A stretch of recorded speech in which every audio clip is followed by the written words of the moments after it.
Hi, my name's Chris Candy, and this is the Never Not Run podcast. Or no. Or do the NNR for. This is the Never Not Run podcast. I'm your host, Chris Candy. And I'm Mark Nieto.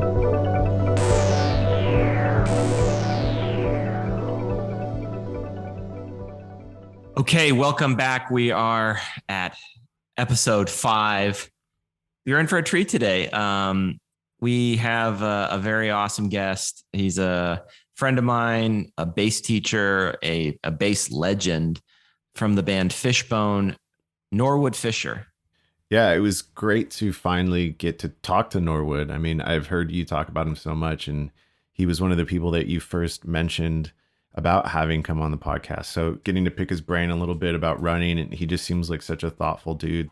Yeah, you're going to get like a lot of anecdotes. He's very philosophical and very soulful.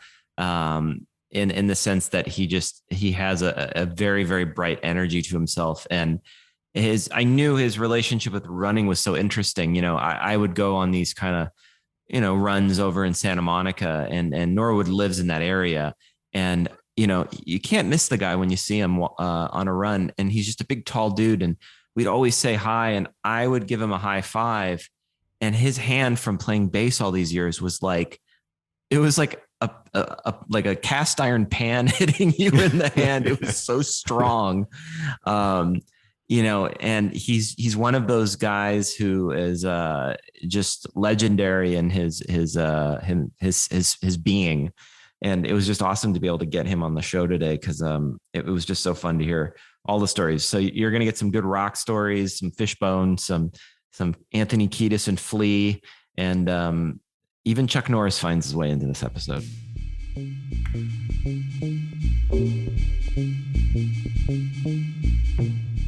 Okay, we are back. Episode 4 of the Never Not Run podcast. We're on 5 now, aren't we? I'm Chris. Oh my God, we are on 5. Man, it's hard to keep track once you pass 2. This is the 4th guest, and but this is the 5th pod. That's right. That's right. So 5. Yeah, but and again, like I keep saying it each week, but thanks to everybody who has been tuning in. It's really great to hear everyone's feedback on the show, and we've just been getting such like a wide variety of kind of like compliments and notes on the show. I think it's working, Mark. It's working. The pod is working. Right. I mean, we're still figuring a lot out, but again, yeah, anybody that's listening, feel free to reach out, and even if you want to come on, just hit us up. We're always looking to bring on new people, so it's totally open. Absolutely. Today we have a really good friend of mine, a musician, kind of a local LA legend, and I also came through knowing him, a person of athletics, running. I'm really excited to get into the kind of locale of this person, because I think the zone that he chills in is an ideal running territory. Ladies and gentlemen, musician Norwood Fisher of Trulio Disgracias and Fishbone. How are you, Norwood? I'm happy. Thanks for having me on. Never Not Run is like an incredible creed to live by. I love it. I love the name of your show. Thank you. Yeah, it kind of was an old phrase that I used to have. And I think when I was, doing Choto Ghetto, it kind of found its way into a couple songs. And running is just such like a powerful thing for myself, and Mark and I kind of share that bond. And we just really kind of created this pod and the Instagram page to kind of have fun with running, and also just kind of promote the like general ethos of activity. But be it you are like an ultra marathoner, or you are just someone who goes and does like a 2-mile walk every day, really just kind of, getting people to get out there and move. Which I love about you, Norwood, because I always see you down in Santa Monica, and that was the point I was getting at. You have a place down there, and I want to get into all of it, but I've been often known to like be on a run and see your figure coming towards me, and you're on a run of some sort. It always brings a smile to my face. Yeah, it's really, really great. I kind of wanted to just like start in grade school or high school. Like, what was your first experience with having to run? Well, I don't even remember, man. Like, what, because because as a kid, you run. That's all I like, you play games and you run. So there was lots of who's the fastest, of my friends, who's the fastest on the block. You just ran. You played football. You ran. You played basketball. But like I was never the fastest. Yeah. I was just willing to do it. I was willing to just let's race. Yeah, run. I made a choice to run in high school. When I had a PE as an elective and I could choose, I took long distance running, I think. Mm-hmm. It didn't become a way of life out of that. It was just something I did, to get through school. I don't have memories of hating it either. It just was. What high school did you go to? What high school were you at? Hamilton, Alexander Hamilton. Of course. Wow. Honestly, I didn't really have a great interest in fitness itself. So, sure. My path to now it was a long path. And when I look back, it makes sense for me to end up here somehow. You started, like, for the listeners who are kind of new to Norwood and his scene, he's in a pretty prolific band. Fishbone started while you were in high school, right? Was that kind of the time you guys all met? We met in junior high, like 8th grade. I met Kendall and Chris and kind of started getting to know Walt. 9th grade, met Angelo, like 8th grade, me, Kendall, and Chris and Fish started playing. Fish didn't have a drum kit, but, we figured something out. And right. And 9th grade, Angelo came, and that was the year everything came together. All 6 of the original members would be in a room together playing music with a bunch of other people. Right. We just practiced until we were 17, and somebody, probably Walt, was like, "We need to get a gig." And we started playing. Angelo wanted to play a talent show. We played El Camino talent show. We played a talent show at Dorsey High. And we played a talent show in Compton. And our first show in a club in May of 1983. What were those early shows like? Were they pretty wild, or did it take a while for you guys to kind of figure out your style on stage? No, man, we came in trying to stomp mud holes in the stage. Like that was, but it's just because one, we were all directly influenced by Parliament Funkadelic. That was a common thread, and a bunch of other like black radio bands, like common thread. But, we discovered a lot of music together, right? Really because of the time when we met. In that time, things were evolving in popular music rapidly. Right. So before we hit the stage, there was Devo, and not just Devo on Saturday Night Live, right? The Specials on Saturday Night Live, Fear on Saturday Night Live. Right. What a prolific time. Yeah. You had the B-52s, period. You had, like music was evolving, Blondie, right? Like all this stuff was happening, the Talking Heads, and David Bowie on Don Kirshner's rock concert. It was the Midnight Special. There was, and then we go on to discover things on the fringes of like the New Wave theater, right? That was what was that about? A couple years later. It was like it was a PBS, I think it was somewhere on the UHF end of the spectrum. Oh yeah. Right. And it was like these wild punk rockers, had this bizarre show. Because we were into Monty Python's Flying Circus and Benny Hill, and we bonded over those things. And so New Wave theater was just like it wasn't necessarily a comedy show. It was music and bizarre alternative mind frame and vignettes in between. And, he talked a lot about gherkins. And That means a baby pickle to those people who don't know what a gherkin is, to the listeners today. Yeah, it sounds nasty, though, don't it? Yeah, it does. Fishbone's live show is pretty wild. Even to this day, it's like a high energy show. And I'm just kind of curious, like, was there ever a time for you with like your outside exercise where you felt like you needed it to condition you for on stage, or vice versa? You found out we came in doing that because seeing the specials on Saturday Night Live, that performance is pivotal. They were all over the place. My first 3 concerts ever. The first one was Graham Central Station. Oh, I say Graham Central Station, but it was the Ohio Players and Graham Central Station. Wow. Shaka Khan with Rufus. And the third show that I saw was Parliament Funkadelic at the sports arena with Cameo and Donald Byrd and the Blackbirds opening. And oh my God. The mothership landed, Yeah. Like that's the third show I saw was the mothership land. Wow. And so spectacle, and then the specials is like the most intense energy. And believe me, Grand Central Station was, that's why I play bass. It was like melting your face show.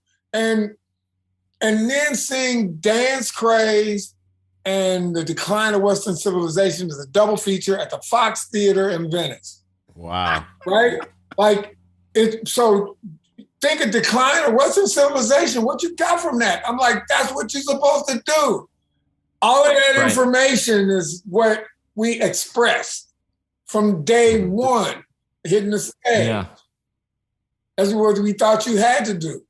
No, I love that. And you guys have been able to kind of keep that going too for so long. Yeah.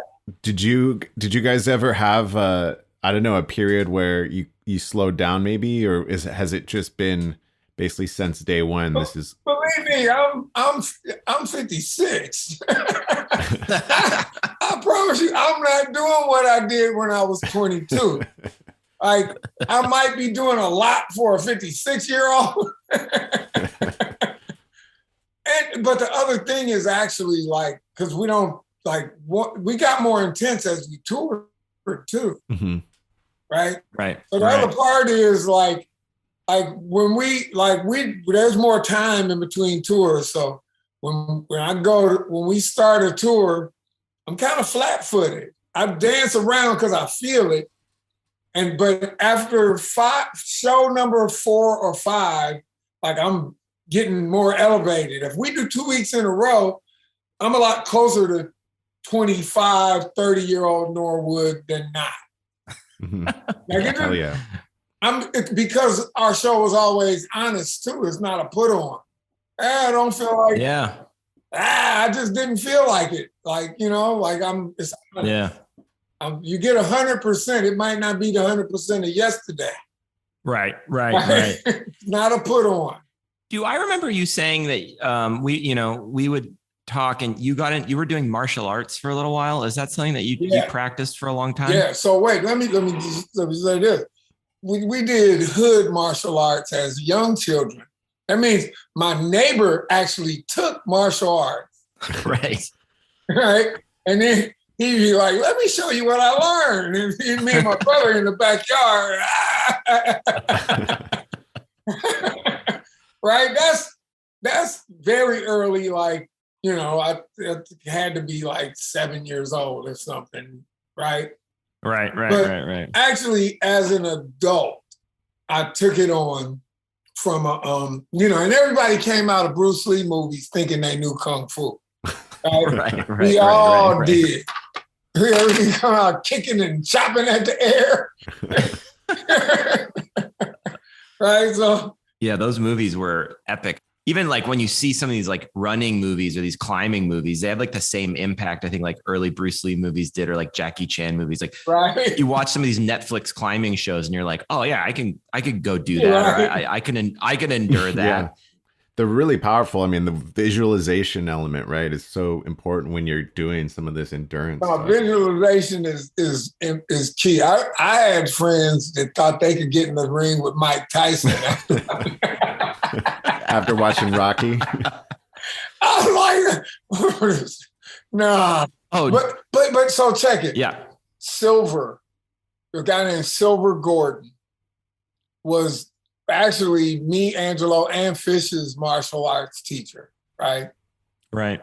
Angelo was maybe a little more reluctant. Fish was 100% gung-ho. And when I took it on, I was like, I just want to learn the meditative arts. I don't think I'm going to fight one more person for the rest of my life. This is in the mid-90s, right?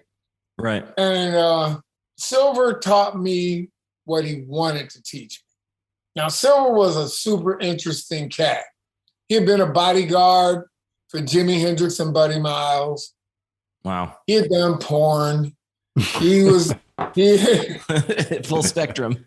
One day he brings this porn magazine because we'd practice at our studio at Fishbone Studio, just one-on-one. One day he brought this porn magazine and he opens it up and it's a young Silver in the 70s, I was the first black guy to have sex with a white woman in a porno magazine. Oh my God! Wow, breaking barriers. But he brought a book. It was Chuck Norris's autobiography. Right.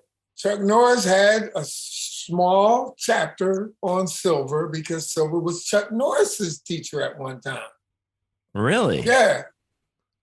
And and he maybe trained with David Carradine too during the Kung Fu days. He got around. His story was crazy. He passed away now, but Silver taught me what he wanted to teach me. Like, so at a certain point, like he had bags of scrap metal. And you got to slap the metal, have these bags of scrap metal, and had me doing weapons training. And I'm like, but it was good, but. And as I was doing that, I started running. Yeah. I was a pack and a half of cigarettes a day smoker. I was a chain smoker. Wow. And if I was drinking heavily, which I did often, I'd be smoking 2.5 packs. And really get to me drinking, and I was like Camel filters and Marlboro Reds. Right. Off with the filter. I needed, all the nicotine I could get. Right. So that was, and I probably started smoking in 1985 or 6 or something. Okay. Right. Ripping them off and just lighting them up. At some point, Derek Brakefield, the bass player from the Untouchables that came after Kane Carruthers, Derek Brakefield was one of my best friends to this day, but he was my drinking buddy. Right. So we'd be drinking out, partying. We'd go back to his place, bottle of something in his house, and I'd pass out on his couch. I'd be 4 a.m. I'm out, coming close to 7 a.m., like Derek is getting up, and I'm like, what the fuck are you doing? He's getting up, coming through the living room, hitting the door, I'm going running. I'm like, what the fuck? He's like, I'll take a nap if I need to later, and he'd go run, on 2.5, 3 hours of sleep. Jesus, unbelievable. Do you know how long, how long was he going for? Do you know? I'm not exactly sure. I imagine that he was doing between 4 and 6 miles on a regular. Wow. Probably 5 or 6, something, I'd imagine. But so that was like, I'd see him doing that. I'd be like, this motherfucker's crazy. and then eventually he started asking me to run with him. I'd never get up that early to run, right? Right. But he would ask me to go run with him. So I go run with him. I blow out all this shit from my lungs. My lungs would feel kind of clear.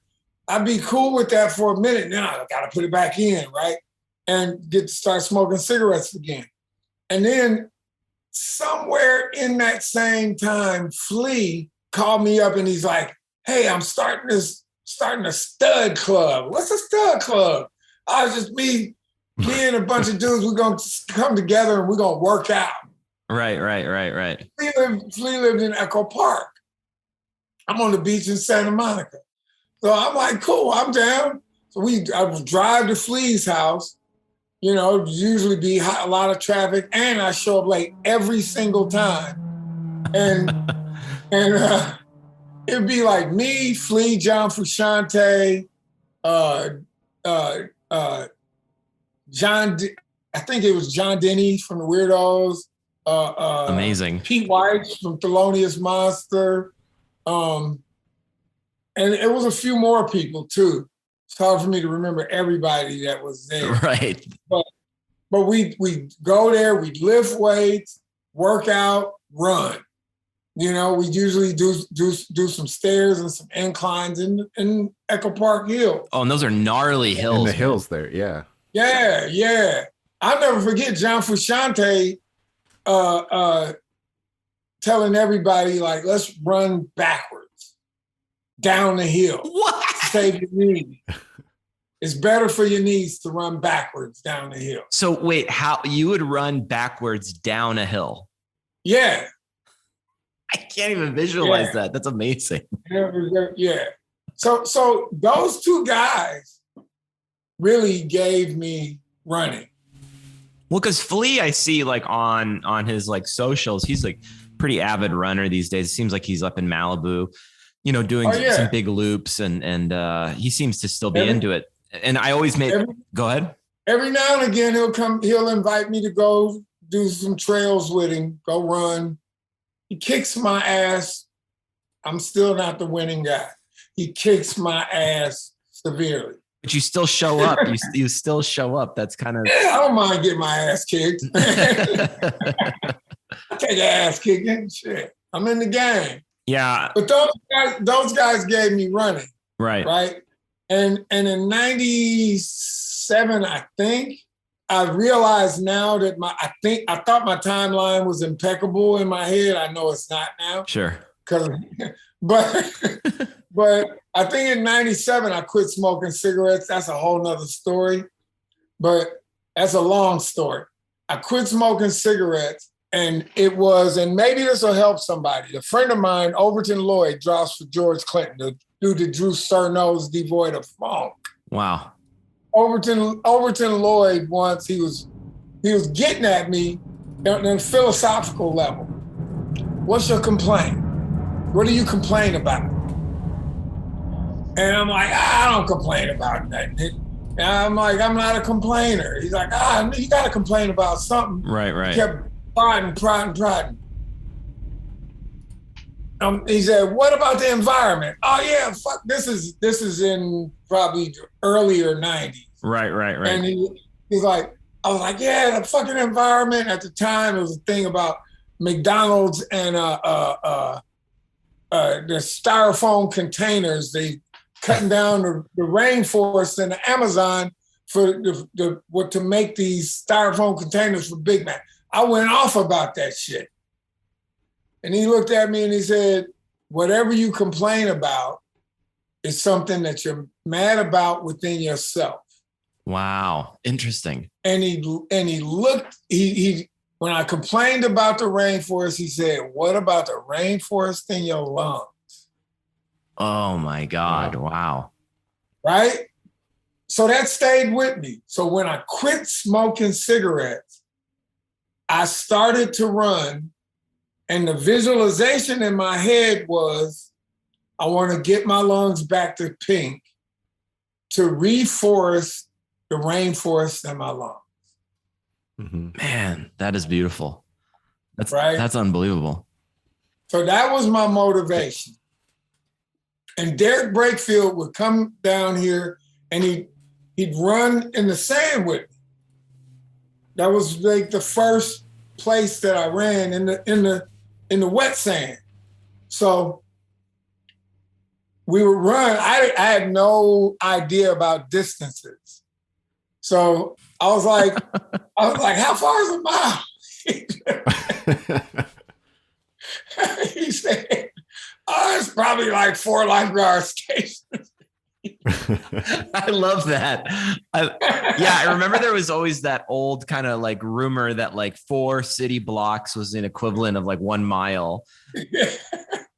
I was like, oh, good. And it was a perfect thing for me because I was running and think I was putting in miles, right? And then one day I looked and I saw what a mile really was. I was like, I want to run a mile.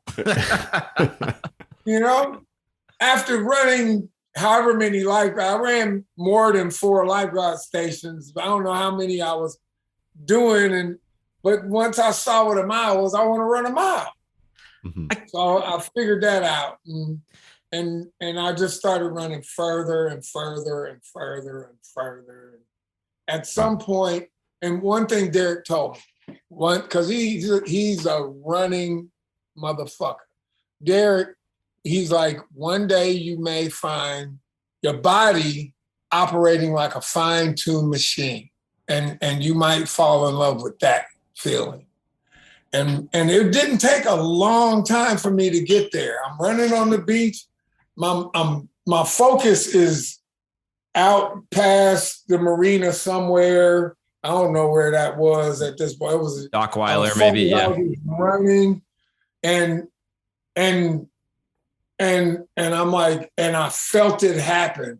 And when it happened, I went, oh, this is a moving meditation. And I didn't know that term. Mm-hmm. Oh, yeah. But it happened and I connected to it and I was addicted. Just like us. Yeah. I find it interesting too, to your approach with bass, where you were kind of just like, you didn't have any kind of formal training. I think I remember you telling me, and then you eventually discovered the training. And it's kind of similar to your running experience. Like, as we were talking earlier in the show, it's this, like, I just ran. And then later in life, like, you didn't even know what a mile was, and I love it. I think that, and then you dove in, you want to see how far you can go. Yeah. Did you ever get competitive with it? Were you ever entering races or? No. Flea asked me to run the LA Marathon with him. And I was like, mm-hmm. Yeah, after he kicked my ass on an 11-mile run, right? Wore my ass out. And then he was like, run the LA Marathon with me. I'm like, cool. But unfortunately, I got a staph infection leading up to it. Oh, and no. couldn't run the marathon. But I was like, as I started running, this is the other thing.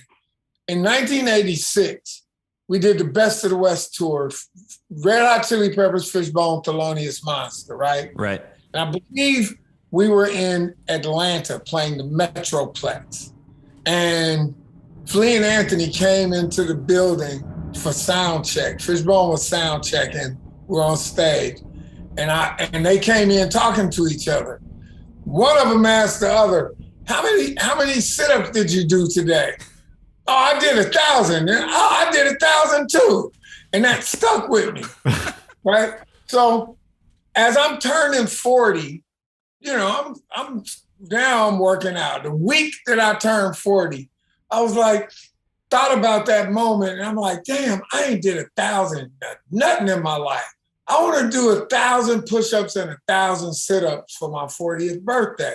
Amazing. Like, I got 7 days or so, right, to get there. Mm-hmm. And I just started because Silver one day said, you want to know how to do 100 push-ups? I'm like, yeah. He's like, do 100 push-ups.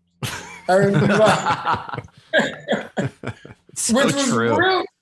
Yeah, which was brilliant. He's like, whatever the fuck it takes, get down. If you got to do them 3 at a time, Right.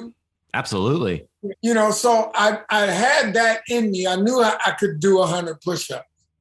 I was probably doing more than that at that time, but I was like, I'm a work up, and I, by 10, do 100 push-ups, right?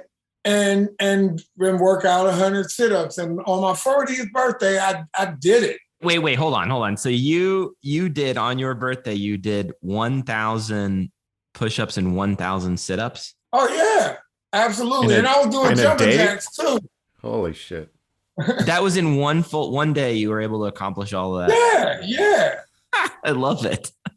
Yeah, absolutely. Not even a problem at that. Like, by the time I got there, it wasn't nothing to it. I'd do 100 at a time. Right. 10 sets of 100, was what I was doing. And I might start off doing 50 or do 30, 20, 30, 20, 50, and then hundreds or whatever.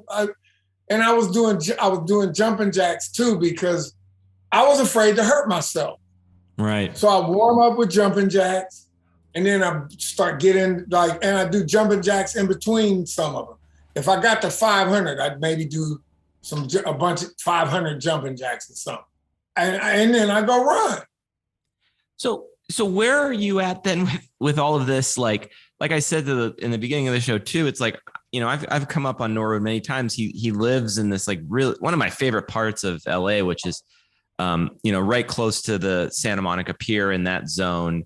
And you're also in front of like a really awesome, like that's where the old Muscle Beach used to be. It was right in near where your place is. And I'll always see you coming from a run or heading out on one.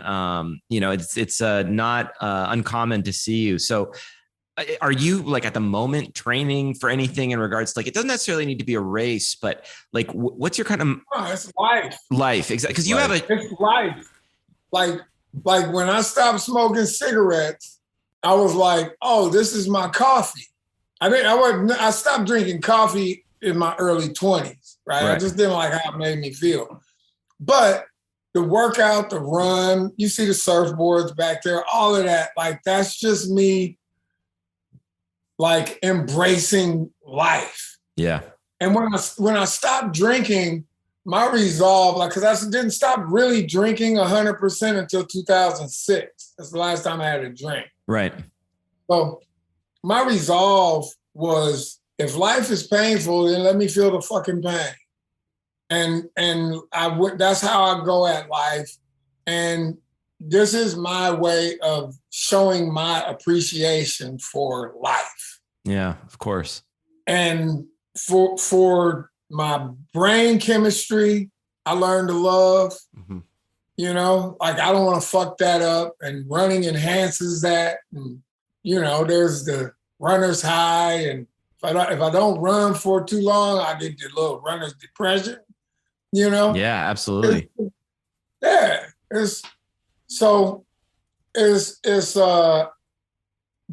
yeah, it just becomes my way of life. And my thought process is 100% right now is like, we could run, do all this shit. It may not guarantee us one extra day on this planet. We don't know when our time is, but you know what I mean? Like, it don't guarantee a damn thing, but the quality of the ride, it may. Hell yeah. You know what I mean? Like that one, you can probably affect the quality of the ride. If I make it to 90, I have a lot less chance of having to be under the knife a whole bunch. Yep. Possibly avoid some erectile dysfunction. Like ain't no guarantees, but it may be if you up the chances. That's all. You have a shirt that says being a human being is a full-time job. Is that being human is a full-time job? I love that. What's kind of I think a lot of the stuff we're talking about is connected to that, but it seems very connected to what we've been talking about today. Yeah, absolutely. That's just a phrase at where I was just feeling, compassion and empathy, Yeah. The struggle of humanity, the human condition, right?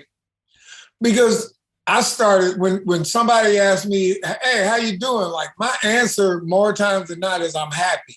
If happiness is a choice, I'm choosing it, right? Right. But that doesn't mean that my life is easy. It doesn't mean it's without difficulty. It doesn't mean it's without struggle. I might choose not to perceive the struggle as debilitating, or it is simply just another hump to get over. Right. You know, it's not like I'm not taking it personal. But for those that do, being human is a full-time job. I love it. It's you know, we got to get the bumper sticker, the NNR Norwood Fisher bumper sticker going on that one, because it's coming. It's coming. Yeah. It's true though. It's you know, I think with running, it's this, like Mark and I often say, it's like a, you know, it's a marathon is a great teacher, and in running, there's all of this kind of mirroring effect onto yourself that happens, because, you know, a lot of these things you can't do. You can't go out on these long runs, you know, if your body's a wreck or whatnot. And like, I've come to find too with running, it's like unbelievably therapeutic. Like, it's the perfect medicine for anxiety or stress. You know, I know for me that it really soothes those kinds of vibrations in the brain, and you know, I think a lot of the stuff you're speaking to for me just like resonates so true. And when I saw that slogan from you, I was like, there, you know, because there are those moments in life where you're just like, what the fuck is going to happen next? You know, right? Like, you know, what is like that? Yeah, like right now. Yeah. Right now. Oh God. Oh, you know, and yeah, like honestly, when when you run, don't do you like I do this thing where I start running and I listen to music sometimes, not all the time, more lately because I'm producing a lot of projects, and I listen to what I'm working on as I run mostly, or things for inspiration if I'm in a writing zone. But I may try to make a practice of running with no music. And recently I started listening to audiobooks. What are you listening to? Right? It's a book called What Happened to You. And it's about trauma. It's about personal, and it's about working through trauma. Interesting. Right. And so it's coming from the premise of changing the way that people approach working with traumatic people of all levels as what's wrong with you, to flip the question to what happened to you. Ah, interesting. Yeah. Mm-hmm. So I'm walking through my own shit right now in that way. That's great. You know, we all have that. And I think that that's like one of the things that even Mark and I, like in doing this pod, it's interesting to hear how everyone's got so many different perspectives with really, I think it's running, but it's also movement, right? It's exercise in general. Yeah. It seems like something that's a common through line too with people that are into running, and especially into the longer distances. It seems like you do have to get comfortable being in your head for a long time, right? Because no matter what, at some point, I think the music's going to stop. Like your ears are going to tire. You're going to want to stop listening to things. And when you start just listening to yourself and getting in your head, I mean, you can really, you have time to listen to what's going on and to try to work through some of that stuff, like you said, Norwood. So yeah, I think that's something that I feel like I share. And I think, yeah, a lot of people that I talk to share. Yeah, I would. So like I get to running, no music, and I'm working out my problems and making plans and what do I have to do today? And by the time I get back, I don't forgot. I don't, but I worked it out. Right. But there is a beauty to going through it all, you know, and maybe you will reconnect to some of it. Right. You know. But like unfortunately, like I'm not out there taking notes like, oh, good, or talking into my phone or watch, like note to self, you know. But I just keep running. But yeah, it is. Anytime you have an opportunity to go inside and face yourself, you know. And I really am grateful to have found this path, because it works. And we live in Los Angeles, right? Like there's great, right, like physical beauty throughout the city. Oh yeah. Right? You choose your path and you get to see vistas and valleys and all manner of, you head east and there's mountains that way, and you head west and there's the horizon. And so it's a great city to do it. And if you run trails, which I don't do a lot, but I actually love running trails. Had a guy that was running with me in Fleet come be like, running trails forces you to be present. Like you have to be present at some point. Every step you take, you got to watch where you're going, and that forces you into a presence. Right. Yeah, absolutely. Right. It's also one of those things too, where if you're on a trail, like you have to be in that moment, because you could be out there for a while. If something went wrong, you could be out there. So it's not like you're on a city street where if you get dehydrated, you can dip into a 7-Eleven and get an electrolyte. Right. If you're on a trail, I remember going on a run when I was getting ready to train for the Death Valley half. I started running in Santa Monica Mountains, and it was the first time I had to run with the water jugs on your body, like you're running with the little reserves, the reservoirs. And I picked the worst day ever to go on this run. It was 92 degrees outside.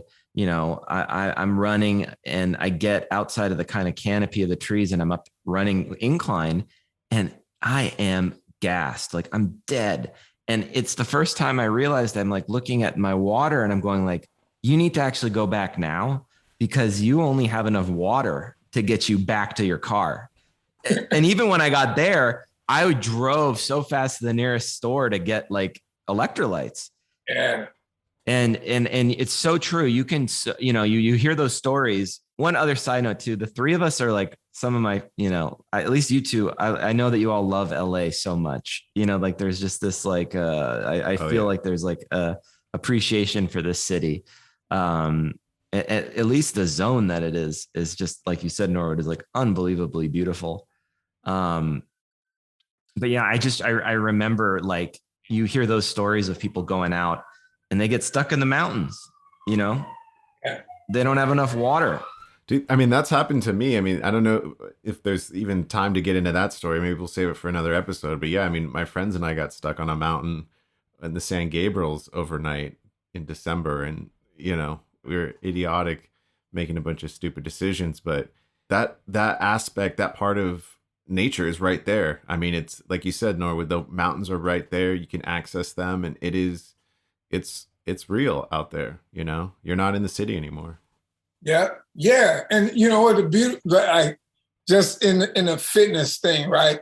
Because I surf, I snowboard, my perfect day is dawn patrol in the water, drive up to the top of a mountain, be on a snowboard, bombing the mountain by noon, right? And I got an opportunity to do that once. I did it. And it was because Paul Hampton of the Skeletones has a celebrity snowboard competition that he does on a yearly basis at Mountain High. And he invited me. And I don't think I was in the competition, but I performed the band's play. And so I woke up, dawn patrol in the water, 6 a.m. or so, got out, cleaned up, packed up my snowboard, drove to Mountain High, played, and then got on a snowboard and bombed the mountain. I love that. Perfect. Southern California dream. Well, Norwood, we're getting towards the end of the show. But, I highly recommend if you're in the Santa Monica area near the pier and, you spot Norwood, maybe drop a hi if it's not unwelcomed, man. But you're definitely a staple figure for me when I'm in that zone, and I love bumping into you when I do. Yeah, I love seeing you, brethren. And we didn't even talk about stairs. Maybe I got to come back. Yeah, we you briefly mentioned it earlier too. We always kind of like to end it on people's runner's high, and so you brought it up. But I was wondering if you could pinpoint exactly what runner's high means for you. It is a moment where it's like what Derek Brakefield said. I become profoundly present to my body moving like a fine-tuned machine. Yet my consciousness is focused beyond where I'm headed. Like it is almost like a connection to something beyond the physical. And my physical is just moving, is on automatic pilot. I have those experiences with music, right? And that's about the best that I could describe it. There's a book called The Rise of the Superman, which gets into extreme sports and the near-death experience. And some of the things they describe in that, I relate to. Right. Without I'm not having the near-death experience. It's just, it is an esoteric, my feeling is there's an esoteric beyond the physical, but it is so physical. Right. You are running. You're not in a monastery, chanting with monks. You are moving, and I chase that feeling. We all do. I love it. That was great, Norwood. Yeah, that was awesome. It's really a treat, man. Always getting to talk to you, dude. It's you're just forever an inspiration and always like a positive light when I see anywhere, be it at line at the DMV in Santa Monica or out on the bike path when I'm on a 16-mile training run, and I just get to talk to you for a little bit. So I just want to say I love and appreciate you, man. And it was just great having you on the podcast. Thanks for having me. I love you, my brother. And I'll be happy to come back, and because there's, the experience will not cease to be profound. Oh yeah, because there was one other thing where I was on tour, and there's this Native American guy just came over and started talking to me. We played an early show at a festival, and we're all out. This is Fishbone, all out to eat at a diner of some sort.